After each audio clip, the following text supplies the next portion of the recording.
We'd like to thank Nolitha for joining us all the way from Johannesburg, South Africa. For those curious, it's 8 p.m. there now. And as we're transitioning from the winter to the spring here in California and South Africa, they're going from summer to the fall. So it's a good time for kind of a good transition period for everyone. So Nolitha Sengiwe is a guiding teacher at the Dharma Retreat Center in KwaZulu-Natal, South Africa. She'll be completing a 4-year teacher training under IMS and IRC in May of this year. Nolitha is a student of Kitasaro and Tanisara, who are students of Ajahn Chah. Growing up in a culture underpinned by the principle of Ubuntu, which means I am because we are, and where the power of generosity is greatly appreciated. And being introduced to Buddhism and living in a place where there aren't many Buddhists felt like coming home for her. Nolitha is also a single parent to a 23-year-old son in a culture where villages help to raise their children. So thank you very much for joining us, Nolitha. Thank you, Kevin. I'm delighted to be here.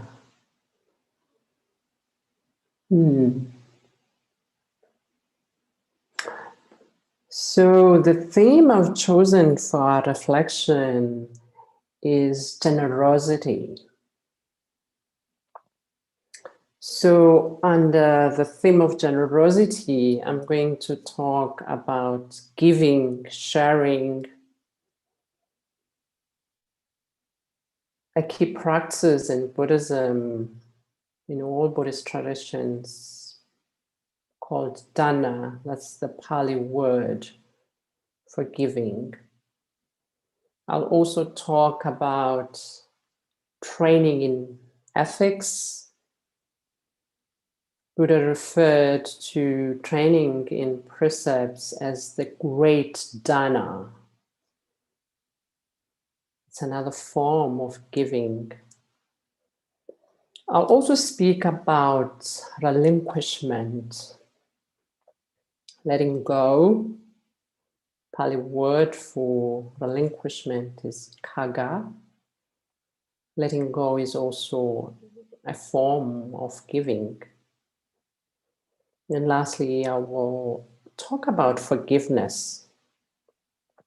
Forgiveness is a form of giving where we give each other fearlessness when we forgive.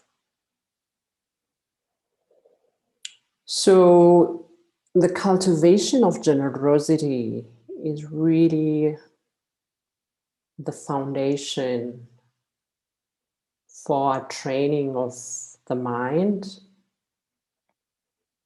It is the foundation for mindfulness and wisdom for liberation.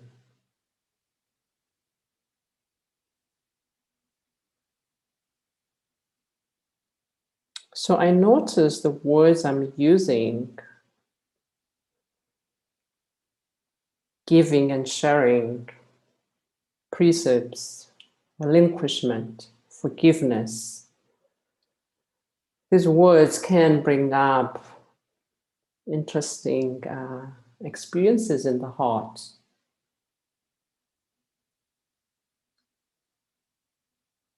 Can bring up discomfort. I know for a long time, for me, the words precepts and relinquishment would bring a sense of terror to my heart. I don't know how it is like for you, these words. Maybe you're well ahead in this path. These words bring joy to your heart. That's what they are aimed for, actually, to bring joy. So I'm going to start off with a story that for me highlights the beauty and the grace of generosity. A friend of mine I teach with here in South Africa, Moira, shares a story about being in Zambia. Zambia and South Africa share a border. So she says, here she is in some village in Zambia, driving on a dirty road. The car starts to give her problems. She drives on and suddenly notices that there's this homestead near the roadside, and there are kind of scrap cars, old cars in the yard. And she decides to stop here, thinking this would be the kind of place that can give her help in fixing her car. At the homestead, she's welcomed by an old man. She notices children playing in the sand, and also notices signs of great poverty in this household. She mentions seeing a few chickens without any feathers. So she explains her need, and the old man organizes all the boys. They look at the car is fixed. And then about to leave, Moira offers this old man some money. He says no. He then offers some fruits in the car. He says no. And she says, but it's for the children. He says no. And then he says, if we can't help each other, that would be really sad if we just cannot just give help. For Moira, this was a new experience. And receiving this experience, Moira is a white person, old man is black, and I'm mentioning the race here because I'm joining you from South Africa. And issues of race are still a big issue. Moira shares that from this experience, she felt deeply connected. And she also mentions that she felt like she didn't deserve that connection. So acts of generosity allows for these benevolent connections with each other.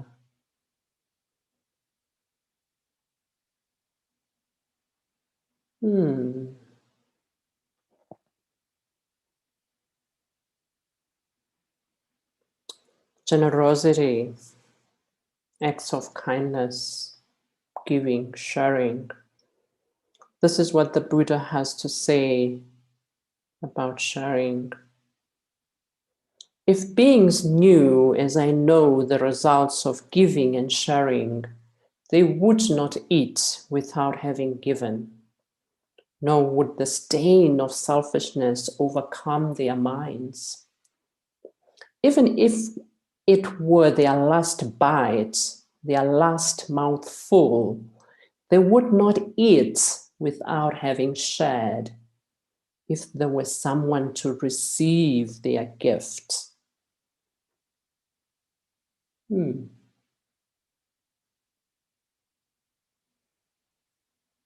So when growing up, the practice of generosity was truly a way of life. I remember that growing up in a more rural countryside part of South Africa, always there would be an extra plate of food set aside in case there's a visitor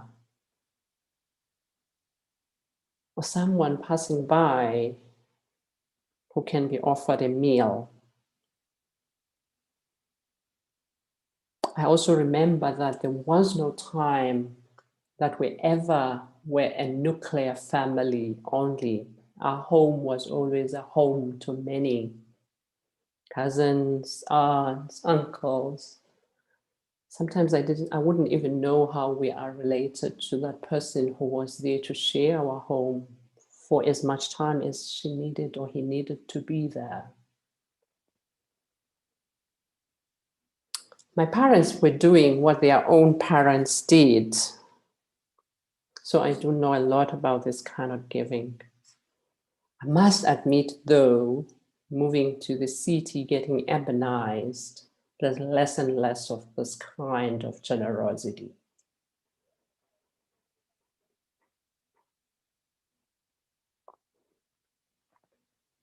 So I know generosity personally, but I also know generosity at a country level. The world often wonders, how did South Africa manage a bloodless transition from apartheid South Africa to a Black-led government? Many think it was because of Nelson Mandela. Rightly so. He did play a critical role in what the world thought of as the miracle, a miracle that gave hope to the whole world. To us, it wasn't a miracle. To us, this was so because the African culture is underpinned by the principle of Ubuntu. I am because we are. If I cause you harm, I'm causing harm to myself.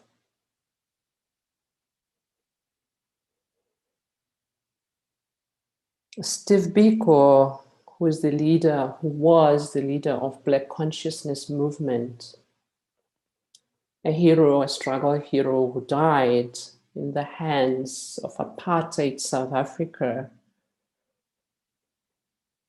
is speaking to this principle when he says, our contribution to the world would not be in technology.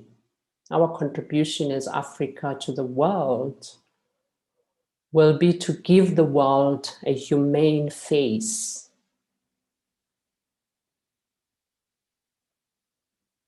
The face of humanness.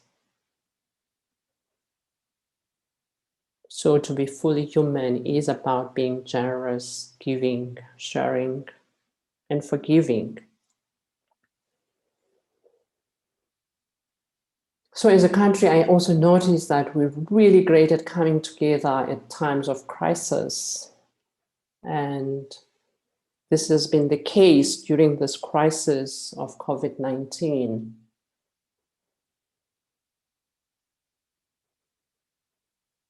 I have a few stories to share with you about these acts of kindness shown by people, not only here, but really everywhere. This is what people have done. They've remembered what it is to be fully human by giving support in any way that they can.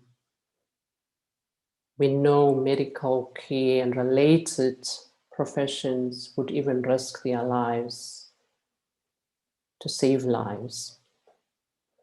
So I have a friend who's an academic. So she had a task of collating these stories, local stories of kindness during this period of COVID.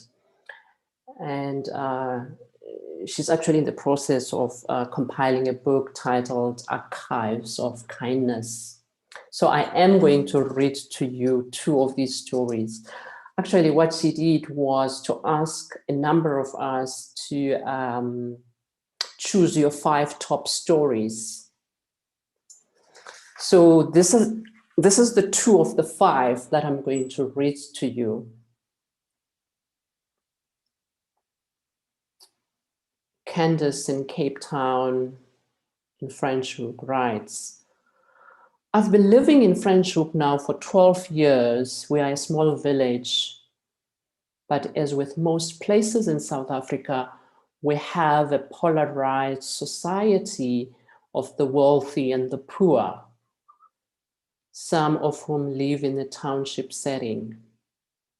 For a small village, we also have a hugely successful and vibrant hospitality sector, which means we have many hardworking people in all levels of an industry that were some of the hardest hit during this lockdown.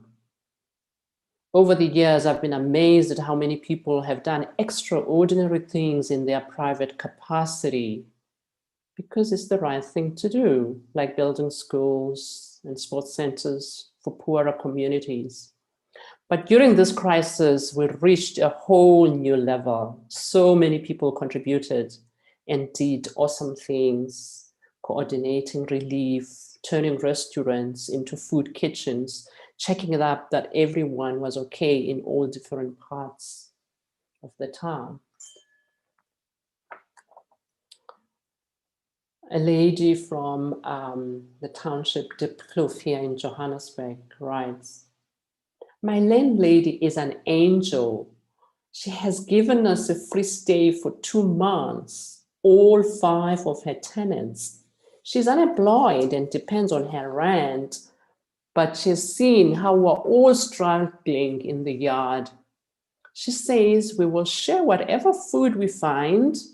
She's now trying to find someone to donate nappies for my son. I'm embarrassed. She's an old lady. During this time, she has the strength I'm lacking. She is my hero and a mom to all of us. May God give me strength to pay it forward one day. These are joyful stories. This is what happens to the heart when there is generosity. So the Buddha, in teaching, when teaching to new people, to the practice, he would always or mostly start off by teaching about generosity. He would then proceed and teach about precepts. Only then, when he has the sense that these teachings of generosity and training in ethics have landed, will he then introduce meditation. Ajahn Chah, a teacher of my teachers, the Thai forest master, on this theme says, with virtue as a basis for everything you do, your mind will become kind, clear, and quiet. Meditation will grow easily in this environment. So through the practice of generosity, virtue, we can recover the connection with ourselves, with each other, and with Mother Nature. Through generosity, we recover the heart's potential for sensitivity, the heart's potential for opening.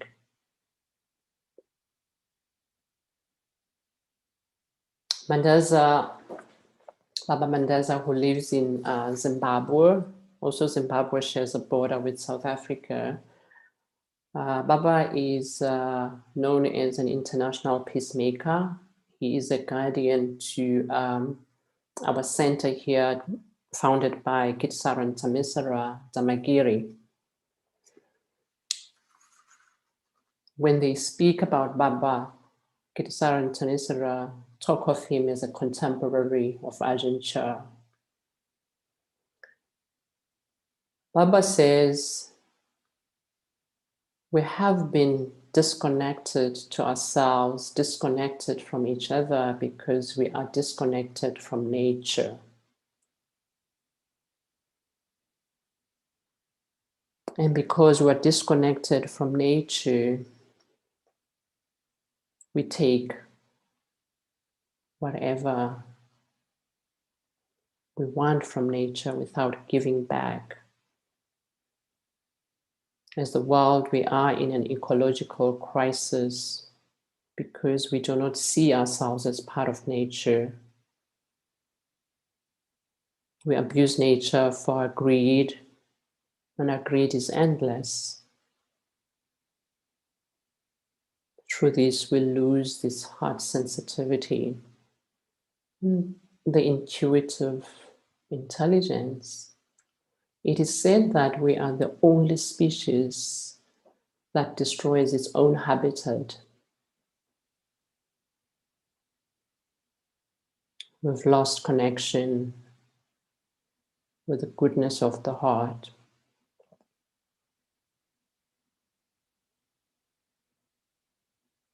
And I think we're paying a price for this.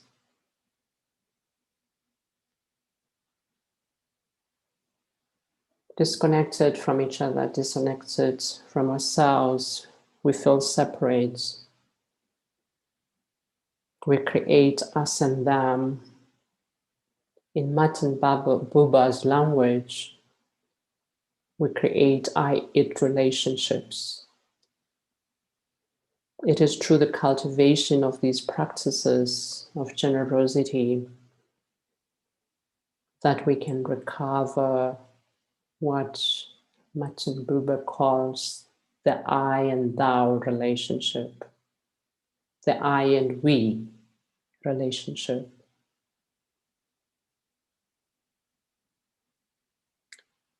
With the we identity, we can remember the truth that we all suffer and we all want happiness. Our sense of conscience and concern can be reawakened.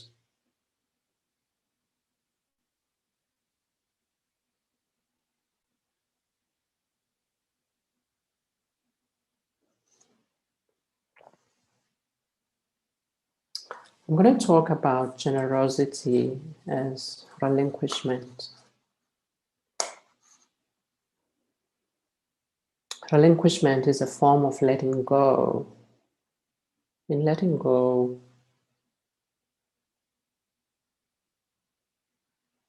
we let go of greed,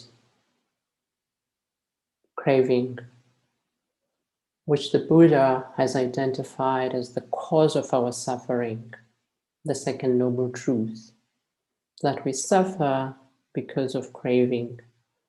And the task in this path of freedom for liberation is to let go of the craving.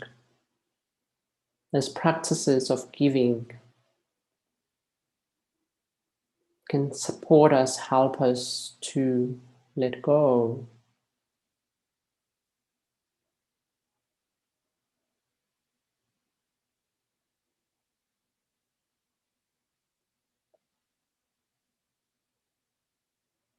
Craving has no end.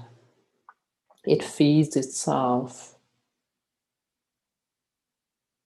It is through understanding, it is through these practices that we can release craving. What underpins craving is ignorance, confusion. See how we can look for what is this heart's longing in wrong places. When we follow sense objects to satisfy our craving, that has no end. Desire feeds itself. We look for fulfillment in sense experience. Sense experience changes. What is pleasant becomes unpleasant.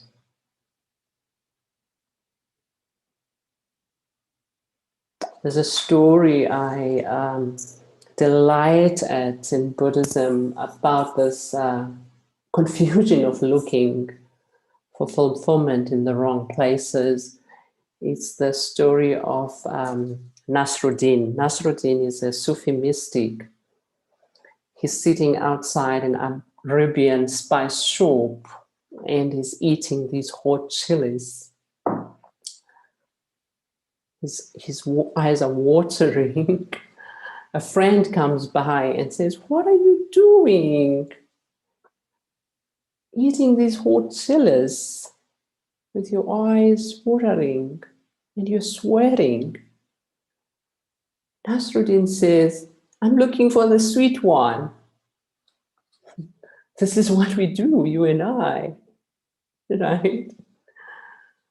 We look for the freedom, which is the longing of the heart.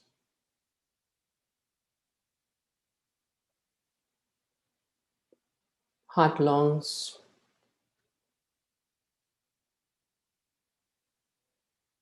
for freedom, freedom from greed, hatred, and delusion.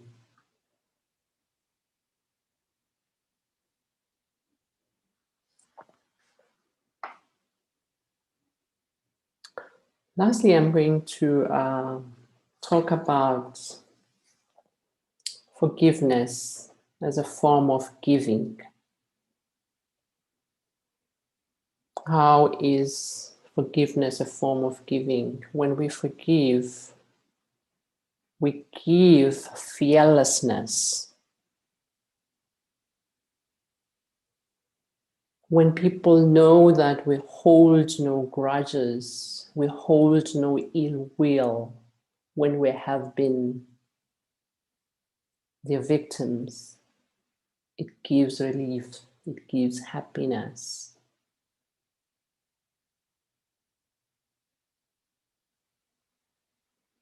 I know personally about this kind of relief that comes from one who I have harmed, holds no ill will towards him.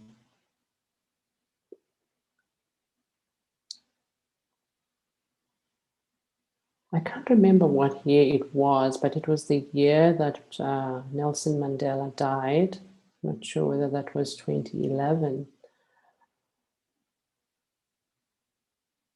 I leave home and I notice a feeling of anxiety. And between leaving home and maybe it can't have been even 10 minutes after I left home, my phone rings. I'm driving and I answer the phone. Within no time, between that moment of answering the phone whilst driving, I drove into a biker.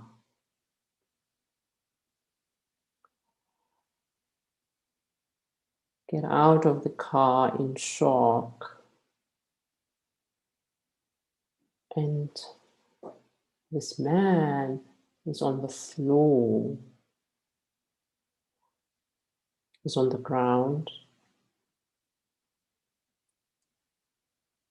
I can tell he's in great pain. I go near him. He is screaming at me. "You were on your phone." And then in no time, there were other people who stopped to check what was going on. And I remember just at one point, I had a feeling that was running across my heart of fear. In that moment, I was thinking, oh, this is going to become racial. I look around, people here are black, it's me and the security guard. I offer to take the man to the hospital. He refuses. He's still screaming at me. An older white couple decides to take him to the nearest hospital. I wait for the police. Wait and wait.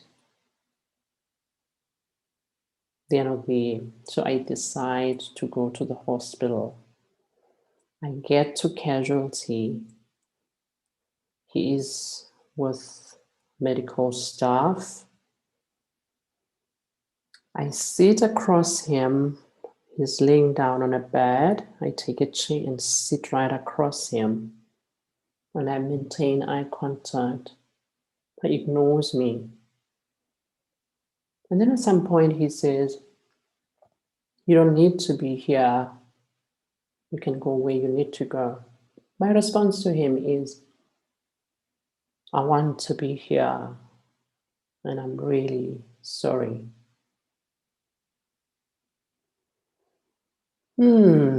So I continue to just sit here. And then at some point I decide I have to go and report this to the police. As I'm about to leave, he says to me, "Tell them that you're on a cell phone." I'm thinking, oh, interesting.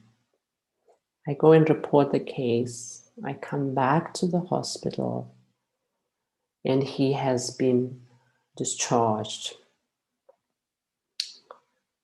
And apparently he suffered really serious injuries, a broken collarbone and a crushed ankle.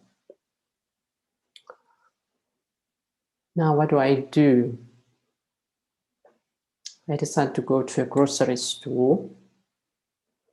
I buy food, I buy flowers, I buy a bottle of red wine. I organize a script for strong painkillers, go to the pharmacy, I get the medication. Only at that point that I realized, I must have decided that I'm going to visit him at his house. He had given me an idea where he lives. So I drive there and then I get to the boom gate and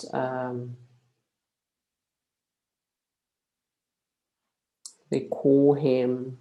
Nolisa is here, allows me in. And as I'm parking my car, he comes out. One of his arms is on a sling. And with his free arm, he hugs me and places a kiss on my cheek. And then I smile at him and I say, "Are we good?" He smiles. People come and visit and he introduces me as the one who drove into him. People are not sure how to respond to this. Cut long story short, about 2 weeks after that incident, it was Mr. Mandela's funeral. So I invited him. I'd been checking on him daily just to find out how he is. Most of that first week, he was in terrible pain. Couldn't even work, and this is a man who works for himself. So with Mr. Mandela's funeral, and we're watching it. I'm watching it with him from my home over a meal. We talk about South Africa. We talk about racism.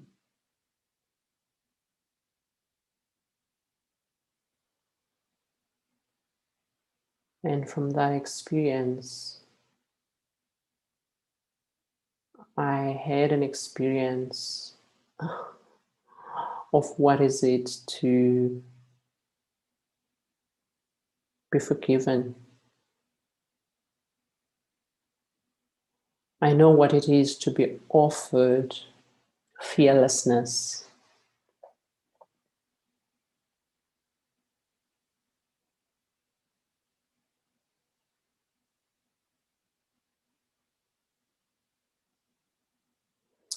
At a country level, we know the power of forgiveness through the Truth and Reconciliation Commission,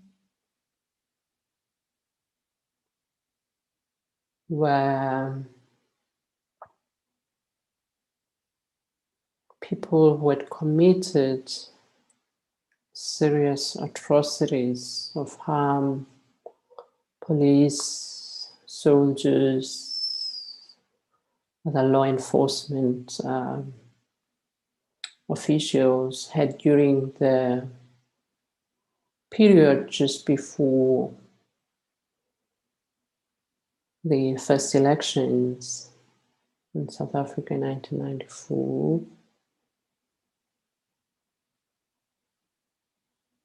Post the elections, TRC was instituted, and those perpetrators were brought together with their victims, had to tell the victims all they had done under the apartheid government. Intense experience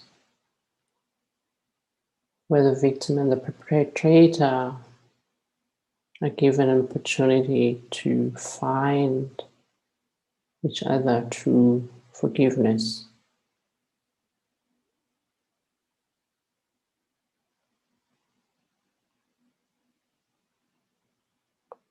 I think that particular practice gave hope not only to us as South Africans, but to the world.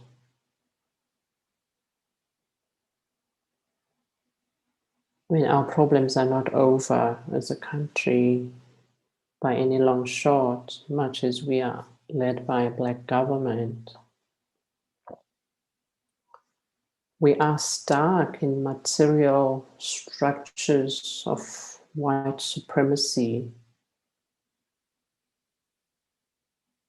The poor in South Africa has a black face.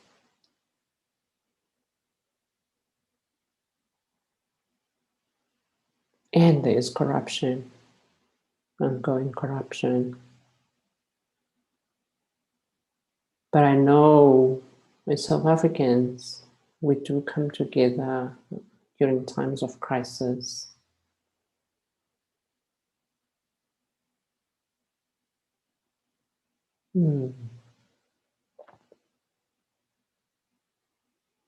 So generosity is a foundation for practice of mindfulness and wisdom for liberation.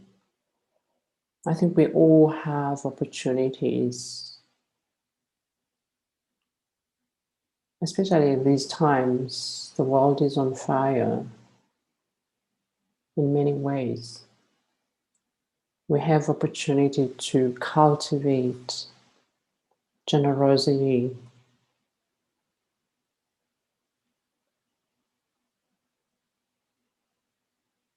I'm going to end this reflection with words from Ajahn Chah on virtue and morality.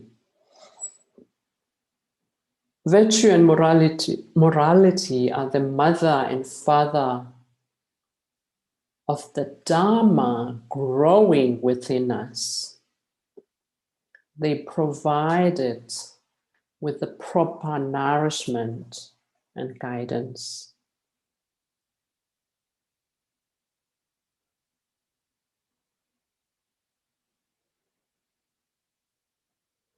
So sustaining, deepening our cultivation of generosity is the way that we can support ourselves, each other, in this quest for freedom, freeing the heart from hate, greed, and delusion.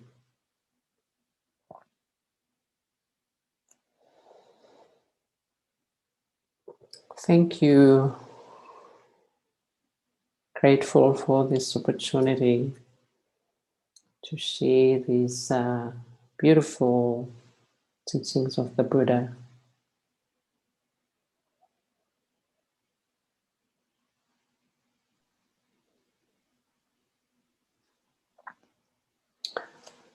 So, Kevin and Mark, I I'm happy to take some questions based on this reflection on generosity.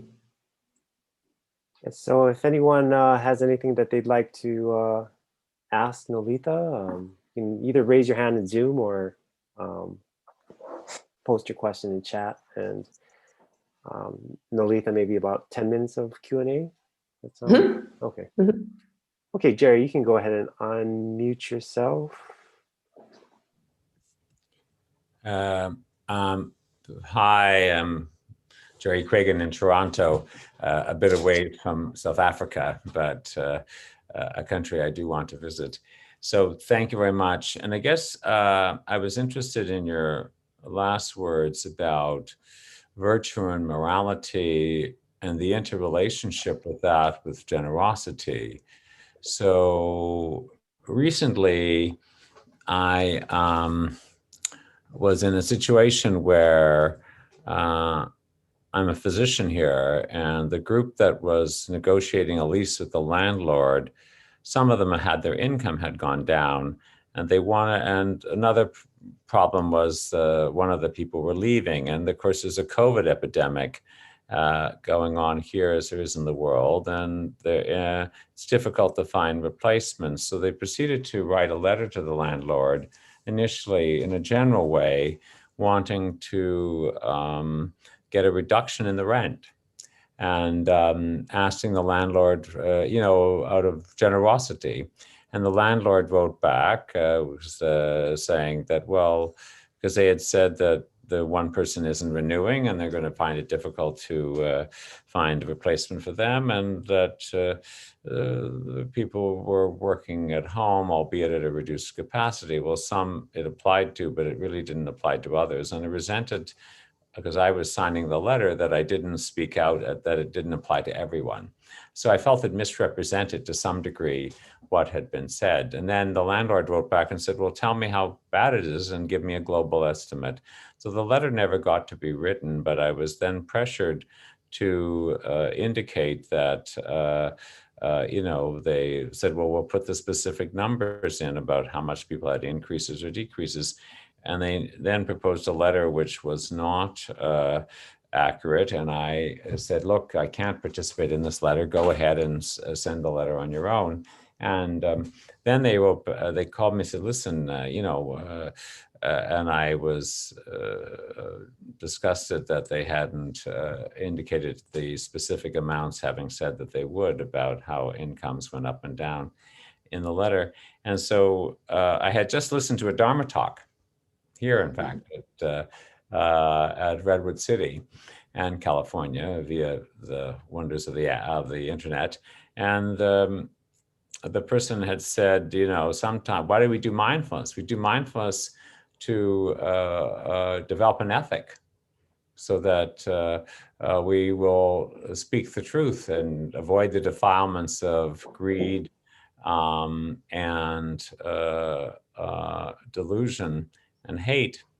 And so anyway, they wanted to speak with me, and they started the conversation after some niceties, saying, look, about the letter. And I said, look, I said I didn't want to participate. And then they said, come on, you don't, we can put the specific amounts, but you actually have to put this amount. And then I said, listen, you've lost your moral compass. This disgusts me. And it is, the letter as originally composed was dissembling. And so this, of course, I was speaking the truth, but I guess in retrospect, the letter never did get written, and the group disbanded, and we're moving apart to with the peoples that were, there's a group of 6, and now there's 4 and 2, which is fine. But I guess I wondered whether I should have related it more toward, in a generous way, look, I feel that it's, I would be immoral to sign the letter. I feel that this is dissembling.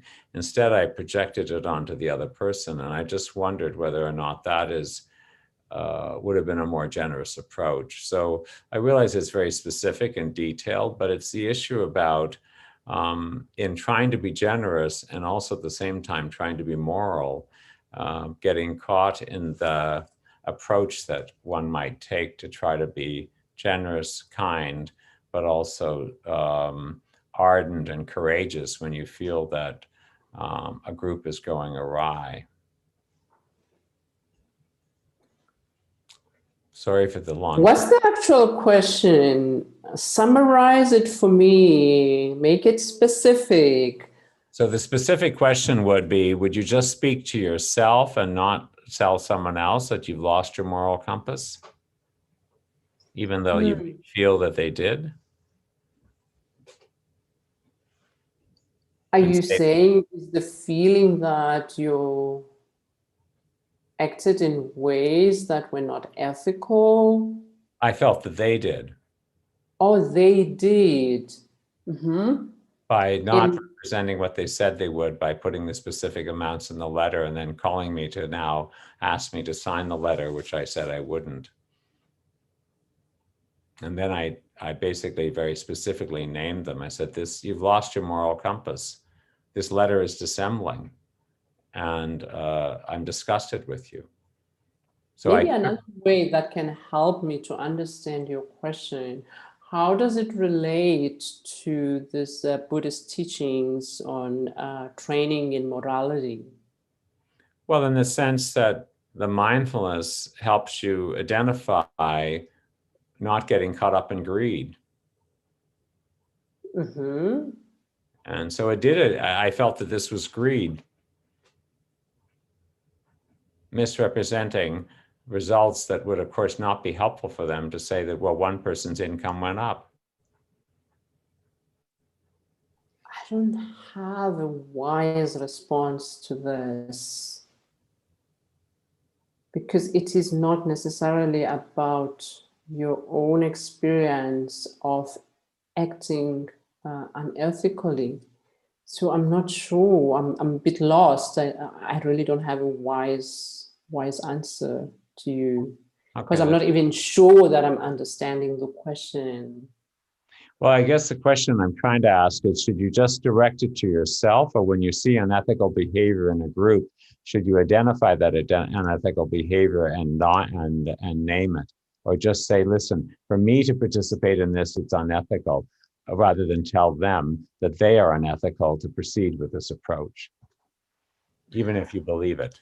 Surgery, do you appreciate that in the Buddhist teachings, this is training? So it is not about should or shouldn't. Sin that way, it's not very helpful. So if it's training, it means all of us are going to fail, and we do fail to act ethically. And yes, you are right. The practice of mindfulness allows you to see that. It's hard to not see with a trained mind when you act in ways that are not ethical. And also in this practice, you can always start again. It's not about punishment. It is about developing. It is about training.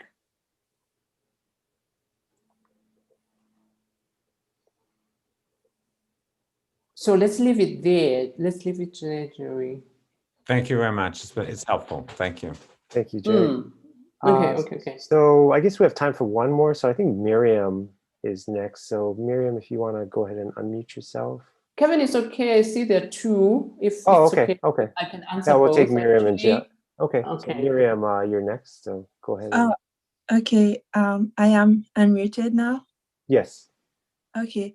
Well, so Nolita, I want to thank you for your generosity, for sharing all that. I'm from the Congo and I live in California, but I'm really emotional because this is the first time for me to hear someone from Africa doing Buddhist teaching, so I don't feel like alone. But and for me, my struggle about generosity, sometimes I feel like I'm not kind to myself, when I'm not generous to other person, like when I'm specifically like I'm like I know some people like who are gay in my community, but I know in African culture that's not acceptable, and I really feel sometimes not generous when other people have strong idea like against that, but I don't accept them not being open-minded, and that's a struggle that I have. Yeah, and I don't know how to deal with that.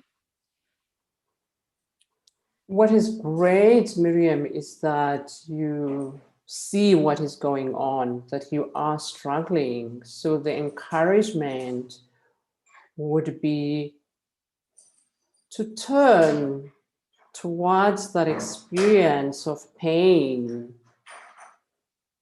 with kindness, with an attitude of openness and allowing.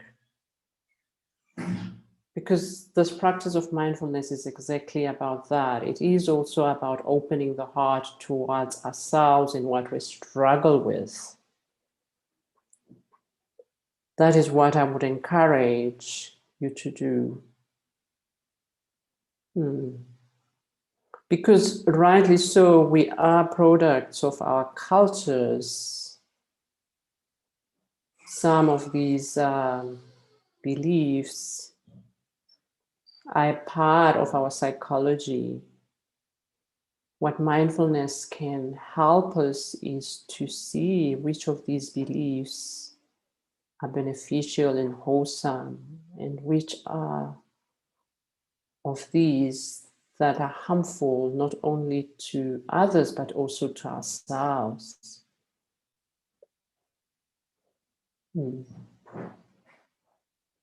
I would encourage you to really be gentle and kind to yourself in meeting with that pain.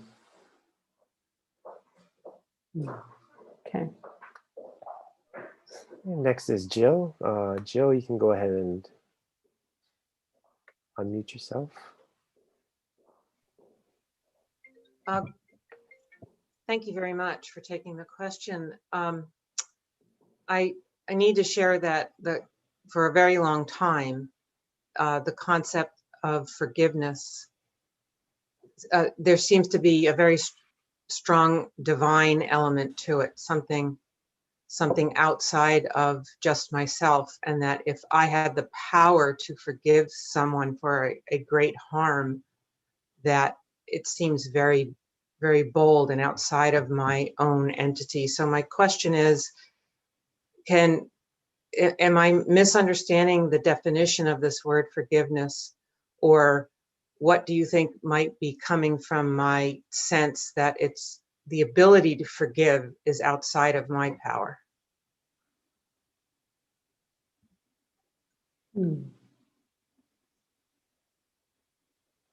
Jill, when you say it's outside of your power, what does that mean?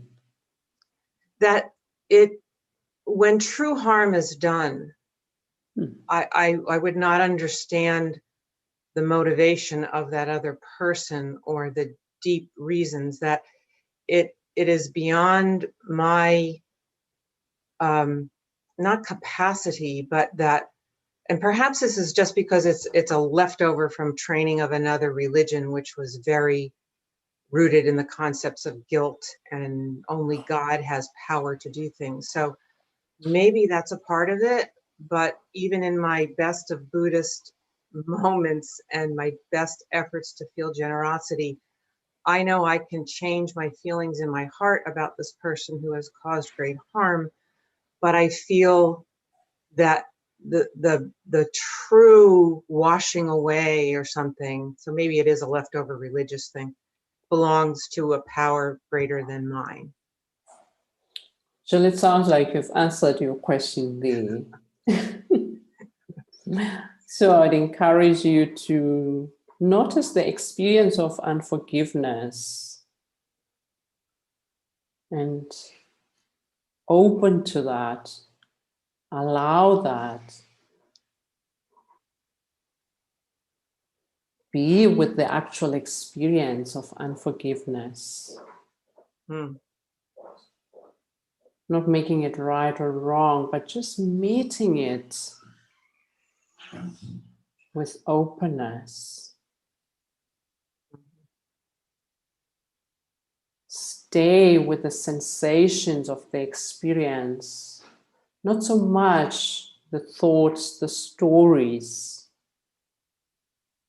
Stay with the felt sense of unforgiveness.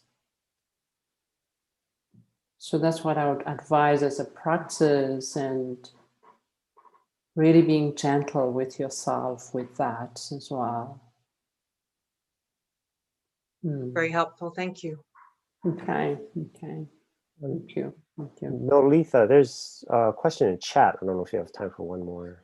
Oh, okay. Yeah, let me take it, Kevin. Yeah, so Cindy asks, Nolitha, how do you practice generosity in an environment of racism, white supremacy? It has been present in this country, the US, since its beginning, and it is very difficult, and it is a very difficult thing to forgive and understand.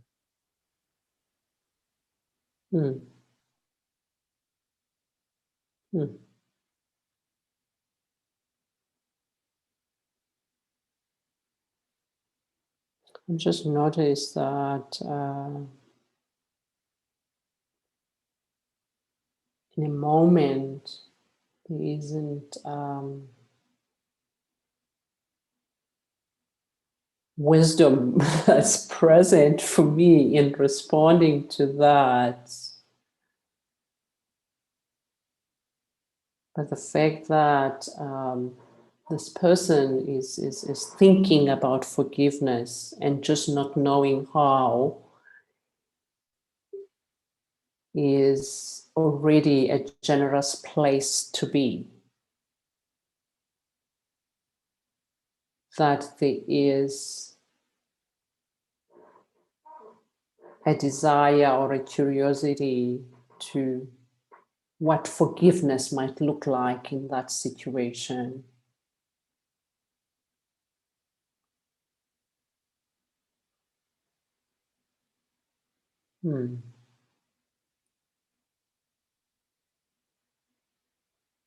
Stay with the idea of being with the desire to forgive.